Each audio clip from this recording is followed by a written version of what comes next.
مساء الخير عليكم حبايبي، حلقة جديدة وياسر مان. بقى ياسر مان اكلت كتل، بس الله يعلم بيه شنو. بس تستاهلون اذا انتم متونسين وحابين تشوفوني انضرب عادي لعيونكم فيديو. حلقتنا اليوم ويا نجم مهم كلش، احدث تغيير بالاغنية العراقية ويا الميالي طويل، يعني ما تقدر تقلب من عنده، يعني يوصل. المشكلة انه صديقي، ويعني كلش اكره نفسي انه حضغط عليه، لان هو كلش خلوق ومؤدب وحباب. بس شو تسوي؟ لازم الفكرة هالشكل. تعالوا نشوفوا ضياء ايش حيسوي وياي وش راح يصير. تعال انتظره هسه حيجي. كافي كتير كافي. كبير مشتاق لك يا نجم النجوم والعرب حبيبي. تعرف اني ليش جا امكي جاك وهاي؟ يعني انا كلش معجبه بيك والله، ما اعرف يعني هاي حلم احس. شوف اني قلت لك ابدا، ما راح ابدع بيك. عمي تموت يا قوه. ها شنو؟ ليش غمضت؟ راح تشتغلين وراتك. بحلم بيك انا بحلم بيك. حلوة هاي الأغنية مو؟ حبيتني. دمي خفيف مو؟ اي دمك خفيف. الله عليك شلون شابي موت. يسلمك شغل. الله ايش ما تكبر تحلى. يسلمك. عيونك الحلوة. والله يعطيك بنت عمي هذا ما تقبل بيه. مساء الخير، مساء الحب عليكم حبايبي مشاهدين، كل عام وانتم بألف خير، ويا رب ان شاء الله ايامكم كلها خير وبركة وافطار شهي، ويا رب ان شاء الله صيام مقبول واجر ثابت باذن الله تعالى. ياسر مان يبدي وياكم وحلقة مميزة جدا، لها اسباب في هذا التميز. اول شيء ضيفي اللي وياي احدث تغيير كبير في الاغنية العراقية، يعني خلانا موجودين في الساحة العربية، خلانا نغير مودنا ويعيشنا بأجواء كبيرة ومهمة في حالات الفرح والحزن والوطنية. كلماته تعبر عن إحساس عالي وصورة وصف شعري كبير جدا، قلم نحترمه جدا كشاعر وكمثقف، وواحد من الشعراء المهمين عندنا بالعراق. ما اجى من لا شيء ولا وليد الصدفة، اكيد ثابر وتعب، يلا وصل للنجومية العربية اللي وصلها، ووصل الاغنية العراقية للعرب حتى اصبحوا الكل تطلب الأغنية العراقية ليكون ستايل لها في الوسط الفني العربي. نقول له شكرا لما قدمته من عطاء للأغنية العراقية، وأهلا وسهلا بك الشاعر الكبير ضياء الميالي. اهلا وسهلا بك ياسر، وشكرا على هذه الدعوة اللطيفة، واكيد كل عام وكل رمضان العراقيين بألف ألف خير، العراقيين والمسلمين بأنحاء العالم يا رب يكونون بخير وسعادة وتحقيق كل الأماني، وينالون الرضا من رب العالمين إن شاء الله بهذا إن شاء الله يا رب. ويا أنت سويت فشي كلش كبير، أنت أحدثت ضجة بتغيير اللون والشكل للأغنية العراقية. هذا التغيير بعد ما كان عندنا سفراء محدودين للأغنية العراقية في السبعينات وبداية التسعينات الثمانينات، ولا كان عندنا سفراء محدودين. سعد جابر، كامل مساهر، وقبلها أكيد ناظم الغزالي ومجموعة أخرى من الفنانين القدماء. لكن الآن أصبحت الأغنية العراقية فيها كثير من السفراء اللي يفترون بالدول العربية، وأصبحت الأغنية العراقية مسموعة ومطلوبة بأنه تغنى. نعم. هذا الشيء انت احدثته لا شوف ويا هو- مجموعه يعني اكيد هو من هو, شباب. هو نخلي النقاط على الحروف. اولا انا كنت جيت للوسط بعد فتره حصار اعلامي طويل على العراق كان بوقتها، فكانت الاغنيه العراقيه المستمع العربي متعطش الها، فاجينا قدمناها بخفه دم ومفردات بسيطه قبلت من قبل الجمهور العربي. صار بعد عندنا بالعراق اهتمام بهذا الجانب، اهتمام انه نقدم الاغنيه بشكل افضل. بشكل افضل حتى توصل لابعد مدى من الوطن العربي. اوكي، عندنا مجموعه صور اريد تعلق لي عليها. اول صوره صباح جوهر، ها صديق البدايات يعني اللي كانت بها محاوله وطموح يعني. ما سوى شيء خطيه يعني، حاول كلش مع العلم، هو من البدايه يعني موجود. هو شوف، هو اللي يعجبني به اصراره، مم. هو مصر على انه يسوي شيء، مم. رغم ما انه اكثر من مره انه قلت له صباح يعني عد العده بشكل صح وقدم الامور بشكل افضل يعني. اول مره التقينا انا باستوديو، اكيد كنا دائما استوديو اللي كان ثاني شغله مالتي، استوديو مالتي. صوره ثانيه نصرة البدر، هاي صوره قديمه. ايه ها قديمة، عمرها هاي؟ صار لها سنين يعني. تدري انت ما نصرت من 2001 لحد اليوم احنا ويا بعض يعني. انا وياك اصدقاء من 93. لا انا شوف هاي انا وياك اقدم بهواي، اقدم بهواي من علاقتنا 93 كانت فترة بعيدة يعني. اكيد من 93. اي بالضبط. تحياتي لنصرة صديقنا. اكيد. صورة اللخ اريد. نصرة وقصي عيسى. قصي عيسى. قصي الشاعر اللي اجى بعد فترة الخلاف اللي بيني وبين نصرة. يقولون انه رادي انه يضربه بيك. راد يضربك بي، اسف. لا راد يضرب ويا الميالي قصي عيسى. القضية وما فيها انه هو راد يعوض النقص اللي صار عنده يعني. انه ابو الميالي اللي كان يمه باستمرار يعني سببت له نقص انت نصرت؟ لا نقص بالشغل. اي حرجته. يعني ما سببت له نقص لا سامح الله بغير شيء. لا اقصد انه حرجته بالشغل. يعني هو تعود على وجودي وياه من البدايات. فلما صار البعاد شيء انا وهو واحد على الثاني، رادي يلقى واحد يمشي الحال وياه قصي يمشي الحال؟ اي يمشي الحال، بطل. تحسه حلو قصي؟ سلام. سوينا لقاءات. استطلاع بسيط يمكن كم شخص. اتفاجأت انا كلش معجب بك ضياء، وانا كلش احبك واحب شغلك، وتدري دعك انه انت صديقي وانا وياك من 93 اصدقاء، عوفك من هذا. بس انا تفاجأت انه اكو ناس بالشارع هوايه ما يحبون ضياء الميالي. خلينا نشوف هذا الاستطلاع ونرجع. ضياء الميالي هو شاعر كبير، بس اخر فتره قام يكتب اغاني مو مستواه. ضياء الميالي شاعر كبير زين، بس بالفتره الاخيره يعني مو ذاك ضياء الميالي اللي ظهر لنا هسه، يمكن قام يعتمد على يدفع اكثر.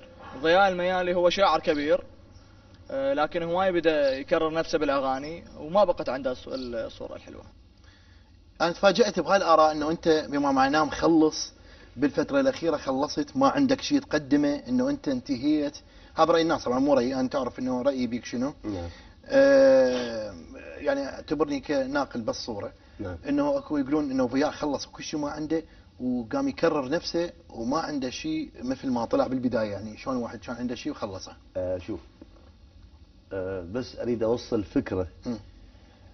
الكل اللي فاهم الموضوع بشكل غلط. اولا الشباب بيجوز دا يلاحظون انه انا بالفتره الاخيره مو مثل ما اني، هذا حقهم، لانه بالفتره الاخيره صارت اكو قضيه عبء علي اكبر مما كنت بالبدايه. البدايه كنت اريد بس ادخل الساحه واشكل حضور. هسه انا ضياء الميالي، فلازم احترم هذا الاسم ولازم ادقق باللي اكتبه، ما انزل بشكل عشوائي. اللي بس عندنا شخصيه هنلتقي بيها مسويه ضجه على السوشيال ميديا. مسويه ضجه كلش كبيره هاي البنيه. وصلت عدد لايكاتها الى عدد كبير جدا على الفيسبوك، واصله 111 مليون متابعه عندها ولايك. على التويتر عندها رقم مهول. خلينا نشوف موقعها لوليتا. هاي لوليتا عندها باوع ايش قد متابعين، 111 مليون. يعني هذا الرقم اللي تشوفه يعني ابن عراقيه؟ عراقيه. اي اسمها لوليتا. ما شاء الله حلو هاي المتابعين. هاي البنيه نفسها اللي سوت لك مكياج اعتقد، اللي دخلت وياك بغرفه المكياج. مو قلت لك تصورون بي؟ لا انا مو دخلت وشفتك. هذه شو تسوي المكياج؟ هي شنو يعني؟ لا مو هي ما كان الماكير مالتنا اليوم مو موجود، بس اشتغلت لك هاي البنيه اللي سوت لك المكياج. إيه. اوكي اوكي. شوف التويتر مالتها. نعم. تويتر وينه؟ هذا التويتر باع واصل وين؟ 9515 ميجا. 9 ميجا يعني 9 مليون، يعني 9 مليون. عندها 200 مليونين و373 الف لايك. اوكي، هاي كلها مقابل شنو؟ هاي الفجه مسويتها وهاي الارقام كلها مقابل انه هي تعرف تقرا شعر. مو غلط بالعكس. الله اوكي، يعني موهبه تقرا شعر. يعني. بس يعني انت صار لك ايش قد بالوسط؟ صار لك عمر واصل هيك ارقام يعني انت لا تنسى هي شكل ظاهر من الصوره انه شكلها حلو. اوكي. وانا هم شفتها قبل شويه اوكي لطيف. اكيد هذا الجنس الناعم له متابعين اكثر من الذكور يعني. زواحف عندهم. اكو هواي زواحف يعني اي ناس يتابعوهم اكثر يعني محبوبين. حلو. خلينا نقول اهلا وسهلا بيك ومرحبا. اهلا لوليتا. اهلا لوليتا. شلون الصحه؟ الحمد لله تمام. انت شلونك؟ شلونك استاذ؟ شكرا على المكياج. لا عادي تتدلل. اليوم لانه وصلت متاخر فاسفين يعني. خلينا انه لوليتا نشكرك لوليتا انه اشتغلتي لنا. لا ولا يتدلل على عيني. لوليتا صار لك ايش قد بهذا المجال السوشيال ميديا؟ 5 اشهر. 5 اشهر وصلتي هذا الرقم؟ وصلت هذا الرقم. قصدك رقم من اللايكات ومن المعجبين يعني 111 مليون، رقم مهول يعني. هو عندي من زمان بس 5 اشهر قام يعلى عندي. شنو اللي سويتيه وقام يعلى يعني؟ شو اللي سويتيه؟ يعني شنو نزلتي صورة؟ هو يعني صوري طبعا صوري. يعني شنو سويتي؟ يعني شنو الصورة؟ يعني شنو نزلتيه اللي خلى هاي الصور اللي شفتهن. انتاجك شنو خلى عدد لايكات وانه هاي قد يصير عندك؟ صور اللي شفتهن هن عليهن يعني يعني وفيديوهات انزل خلينا نسمع شيء. خلينا نشوف راي الاستاذ ضياء ما دام موجود. الاستاذ ضياء ميالي هنا. شنو اللي يسوى حتى يكتلك التفكير؟ تعال بحضني ونام وسولف همومك، وسوي الدنيا صامتة حتى انت تنام، وسكت قلبي خافي قلقك بنومك، وذا حسباتك انت النجوم، والله وعلي لصير نجومك، ورقة بيضة وشكلك كاسر عيون الليل، تتباهى بجمالك لك والله ما لومك، يطير الوقت وبالغبشة عد الناس، واني عندي الصبح من اشوفن عيونك. بس بعد غزل عمي شو قوي. قوي حلوه. تقرا حلو الشعر. القاها حلو. حبيت الطريقه يعني؟ طريقه القاء. شنو تحسها هادئه شنو؟ لا هي تقرا الشعر بالمفروض انه ينقلب هالشكل يعني. ايه هو المفروض ينقلب هالشكل. شلون حسيتها؟ ابغى اقدر اتغازلك. ابغى اقدر اتغازل. لا هو هيك القاء يعني شو تريد اغمض واشعر لا حسيت هيك انت عموما يعني انا حقيقه استاذ ضياء نعم. انه اني ما احس انه هي تسحق هاي الضجه الاعلاميه مسويتها وهاي الاعلام الكبير عليها وهاي الهاله بالسوشيال ميديا واصله الى هاي الارقام. نعم. يعني اول شيء هو الشعر مو الها يعني الشعر يعني الغير يعني مو هي كاتبه شعر لشعراء. اثنين يعني ما معقوله على طريقه ممكن يوصل عدد هالقد لايكات. هذا يعطيك شنو انطباع يعني معناته شنو؟ لا شوف احيانا الالقاء يشيل الشعر اكثر من الشعر نفسه. زين. يعني احيانا يكون الشعر فخم لكن الالقاء يقتله. يقتله يموته. اي واحيانا يكون الشعر بسيط والالقاء يرفع من المستوى. اضافه لقضيه مهمه يعني قلت لك ان هي جنس ناعم ولطيف بشكل حلو. جنس ناعم كلامك بخير. فاكيد يجذب انتباه. اكو كلمه قالها شاعر ما اريد اذكر اسمه، قال ديوان كامل بس غزل انطيته كملته وانطيته الشخص لا يكتب ولا يقرا. يعني انت من هاي؟ لا شو ما فهمت ايش يعني تريدني الا اني اكتب؟ يعني انت غير موهبه يعني شنو موهبتك يعني معقوله انت يعني انت موهبه الالقاء يا الالقاء. موهبه الالقاء. لا انا اعتقد انه يعني الموضوع يم الشكل يعني الناس يجون على مود شكلها. اهم هذا سبب ثاني اهم سبب ثاني يعني هذا سبب رئيسي يعني مهم. طبعا يعني هاي معناته انه هي ما معتمده على امكانياتها معتمده على طريقه. شنو الامكانيات هسه مثلا انت تأيد انه السبب الرئيسي يكون الجمال يعني؟ لا هو مو هذا اللي أعيده، بس أقول لك إنه سبب نجاحه أو هذا الأرقام المهولة اللي شوفتني إياها اللي بالسوشيال ميديا، واحدة من أهم أسبابها أكيد إنه شكلها لطيف البنية. إضافة لقضية اسمها الإلقاء، الإلقاء هسه أكو ناس شعراء يكتبون هم بنفسهم بس إلقائهم ما حلو.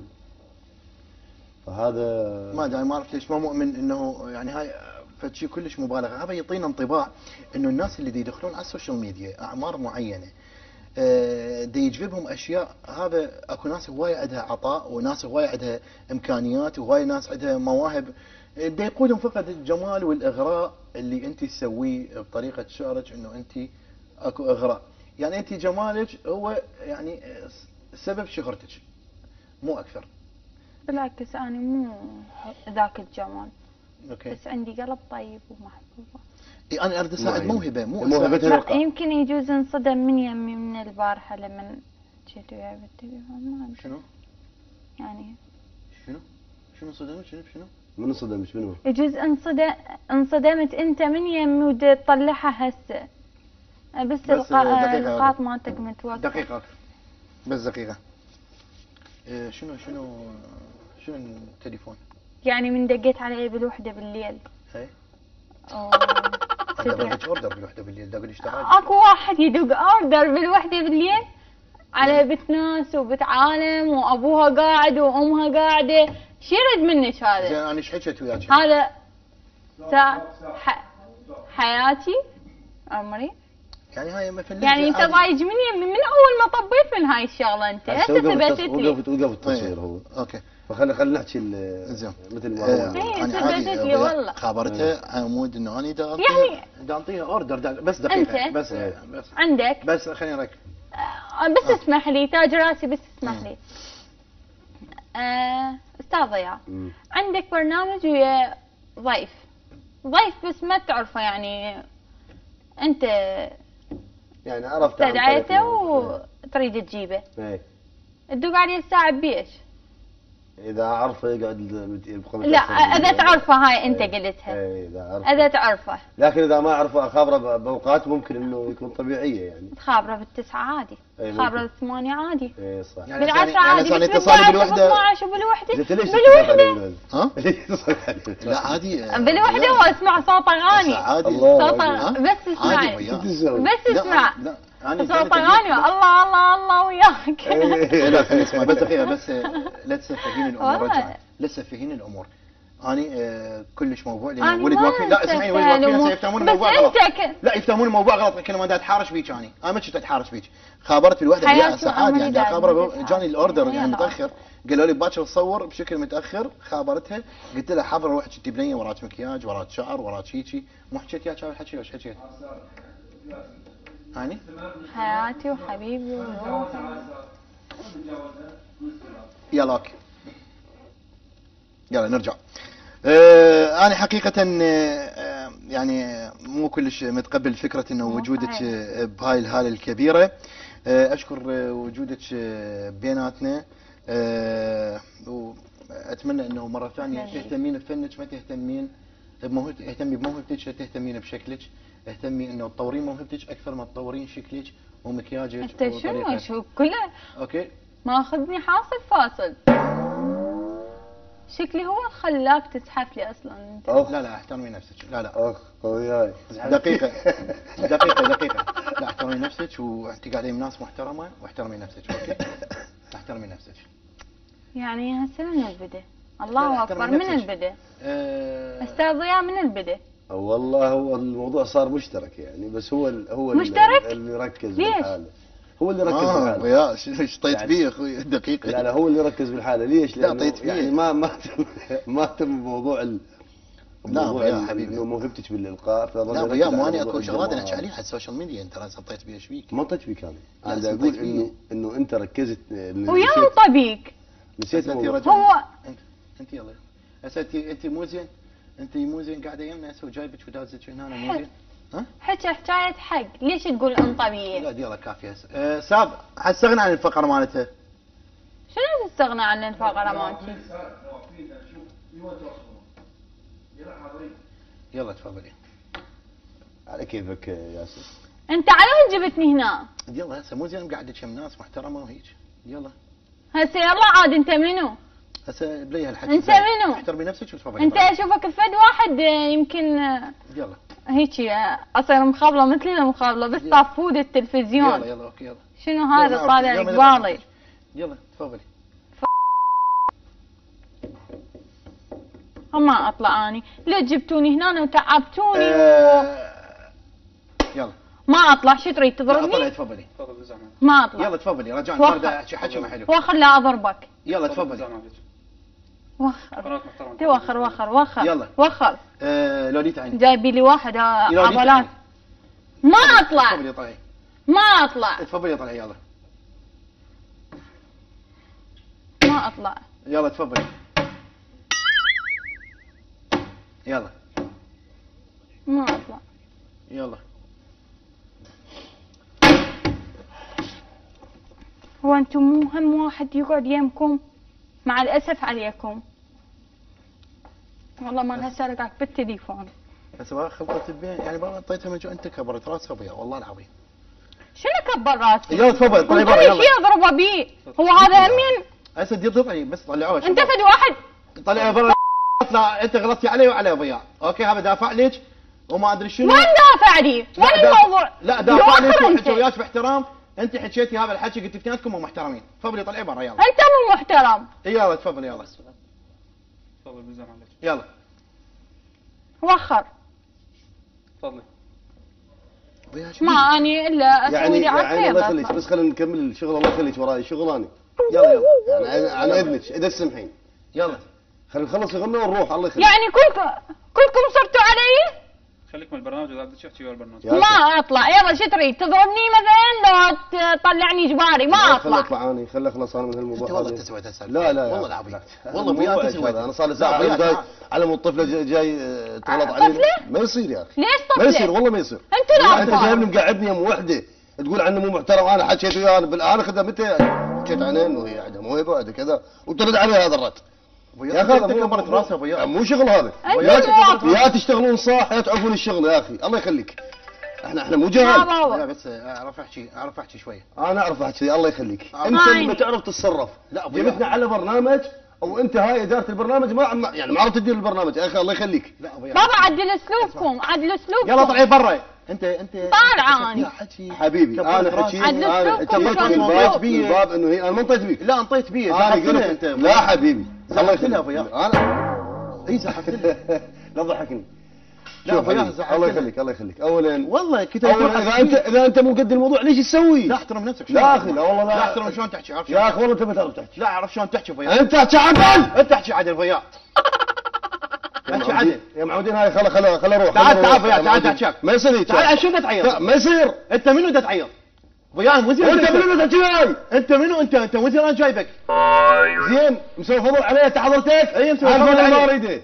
لا ما شو أريده. فضل عليك. منو يجيبك انت وياك؟ لا ما حد يجيب. من الناس تكرهك وياك.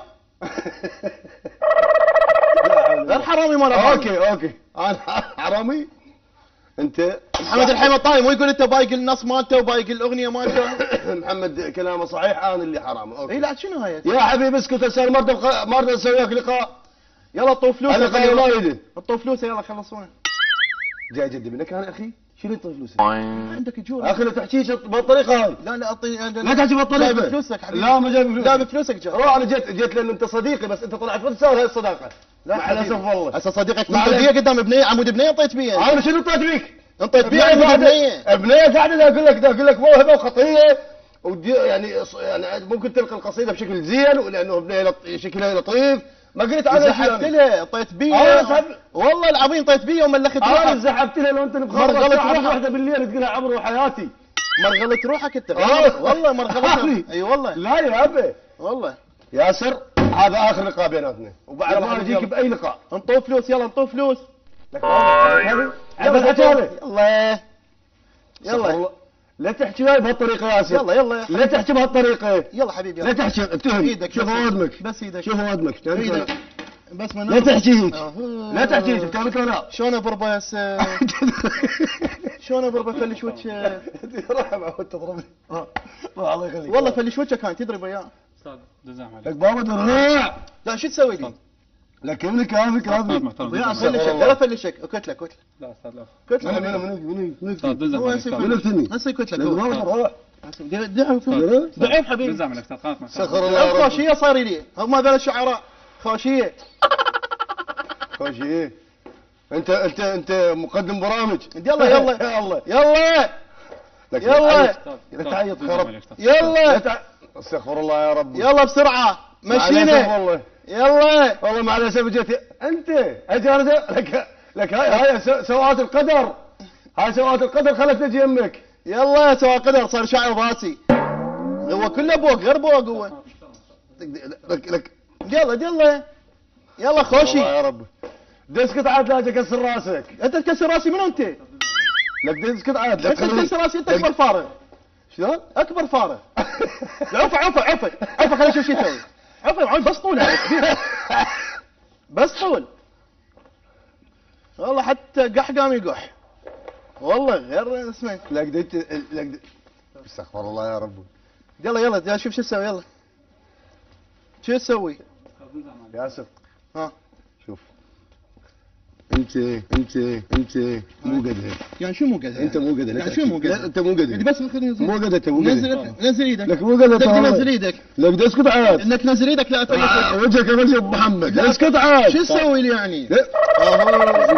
تعرف تحترم نفسك ولا لا؟ انت تحترم نفسك. لك احترم خلاص. لا انت تحترم نفسك زين؟ انت تحترم نفسك. دزام عليك استاذ قناة محترم. نزل ايدك. تعال نظفوا لي الستره. معود نظفوا لي الستره انتي فايروس جيبوا لي اي شيء توسخت. والله جيت اركب عليك هسه افلشك تفلش والله. والله لك لا تضحكني. ها؟ لا تضحكني روح. يلا روح يلا يا معود روح. يلا فتحوا له الباب. استغفر الله العظيم ما اريد بربه. غير ما اريد بربه. يلا اعطوه فلوس خليه يروح. لك انا ما مجدي منك. ما مجدي منك. استغفر الله العظيم. ما اريد امد ايدي قدام الكاميرات عيب. ما اريد اذيك. صار لي شاعر اخر وقت. يابا فتح الباب خل اطلع من هذا لا عجلي هالسنه على البليسه. ايش تعجني؟ من انت تعجني بابا؟ غير صار لك ساعة حكيت لك حكاية بيها خير. حكيت لك حكاية بيها خير. انا ما احكي بخير. ها؟ انت اللي يعني اللي تحكي بخير وانا اللي ما احكي بخير. ابو مكرمت. خذ من ايدك مو؟ لك بابا اسكت. خرب لك انا ما اريد اضحك. اسكت. افلش وجهك ترى. الا افلش وجهك. اللهم لعن الشيطان اخي. والله ما تقدر. والله ما تقدر. يعني شو ما عندي ايد ما عندي رجل ليش ما تقدر. اكت لك اشبعك كتل. لا حتجاوزك مكلف. لا ما تتجاوز مخلوقك. لا، انت أتجاوزك. شوف انت لو خلوق كان افتهمت انه تتعامل وياي وانا قاعد يمك ضيف. الضيف المفروض مو تطي بيه.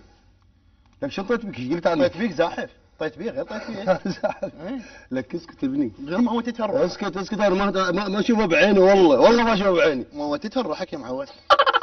اما اريد اضربك ابو يا لا تخوي صديقي اسف.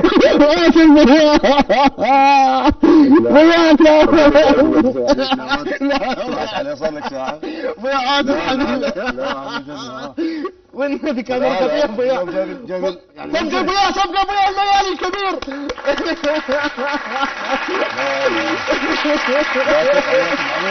لا مو ناصب عليك.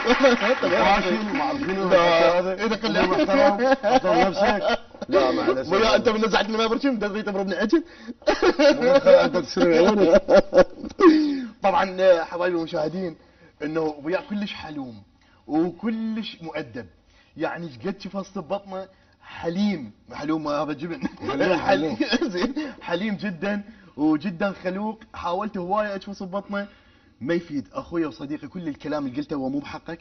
كل اللي شفته هذا من خبرك بالتلفزيون. الناس كلها تحبك وتعرف قيمتك كشاعر كبير. ولقائك كذب مو لوليته. وهاي مال كريستيانو. هاي اللايكات مال كريستيانو مو مال. شفت الصوره خليت صوره. شلنا كريستيانو خلينا صوره. ابوك كان كريستيانو. انت شاعر كبير ومهم وانت صديقي واخوي واعتبر انه انا هيك سويت وياك. انا اللي اسف على العصبيه اللي صارت بس انت استفزيت رغم ما انا حاولت اكون بارد يعني. انت اول مره اشوفك بهالطريقه. لا لانه ابو يا وياه كلش بارد. اي يعني وياه يعني ما صار عصبي ابد ما يصير، يعني ايش ما تسوي له هيك ما يصير عصبي. إي ما بس صار. انه قدرت يعني احرك شويه هاي. انت شنو هاي الدوره الدمويه. لو تقول لي زحفت له يا ابي والله ما حياكم. واني شلون كنت؟ انت لا انت راقي ان شاء الله، الله يوفقك ويوفقكم بهالبرنامج الحلو. لا. حبيبي انت ابوي انا اعتذر منك. ياسر مان البرنامج اسمه؟ ياسر مان. هو مو ياسر مان اللي بالاذاعه؟ اي نفسه بالراديو. بالتوفيق حبيب قلبي. حبيبي. كان ويانا شاعر كبير شكراً ومهم الساب ضياء الميالي. طول بعد. شكرا. تصور الوالد. هو بالزحف. انا اشكرك كلش هوايه، كل عام وانت بخير. وانت تحب بخير. تقول شيء للجمهور؟ اقول انه تعذرونا على اللي صار، الاسف تعذرونا على اللي صار، وان شاء الله تكون الحلقه دمها خفيف صار عليكم، ولو انا صرت عصبي بس شو اسوي هذا والبلاوي هذا ما تجي منه والله. حبيب قلبي وما تتخيلها مني. انا ياسر كلش احبه حبيبي انت. وما كنت اتوقع انه يحكي بهالطريقه، فصرت عصبي انفعلت، وانا مو من طبيعتي وقمت اضحك يعني ما بين العصبيه والهاي اضحك عنده، هذا يحكي هيك صديقي يعني. إيه. فان شاء الله ما نكون ازعجناكم وما كانت الحلقه ثقيله عليكم يا رب. حبيبي انت ابويا رمضان كريم عليكم. انت كبير، انا اعتذر منك، وبس نحب انه برمضان نونس الناس ونراويها انه اكو احيانا من الانسان ينفعل شلون ممكن يكون، ويحبون يشوفون الفنان اللي يحبوه شلون يصير عصبي. هاي الفكره، بس يحبون يشوفون الناس اللي تحبهم شلون انه يصيرون عصبيين. بس كنت جدا مؤدب وحبيبي واخوي، انا اشكرك شكرا جزيلا ابو الميالي. تحياتنا لك يا الكبير. حبيبي حبايبي المشاهدين، انا اسف بس انا حاولت اوخر لانه انا ادري يضرب مستقيم، يعني اعرفه صديقي واعرفه انه يشتغل مستقيمات، فكل ما يجيني اشوفه حاسس انه هو بمجال يضرب مستقيم كنت افلت. كل الحب لكم، انتظروني بكتله ثانيه ان شاء الله. اصدقائي عبروني. باي باي.